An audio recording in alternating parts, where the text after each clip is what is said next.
கடவுள் என்னும் முதலாளி கண்டெடுத்த தொழிலாளி விவசாயி விவசாயி.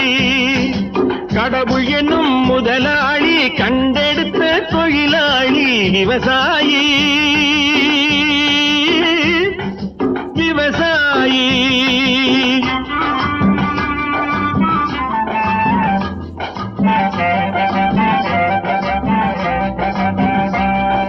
முன்னேற்ற பாதையிலே மனச வைத்து முழு மூச்சாய் அதற்காக தினம் உழைத்து, முன்னேற்ற பாதையிலே மனச வைத்து முழு மூச்சாய் அதற்காக தினம் உழைத்து, மண்ணிலே முத்தெடுத்து பிறர் வாழ, மண்ணிலே முத்தெடுத்து பிறர் வாழ வழங்கும் குணமுடையோன் விவசாயி.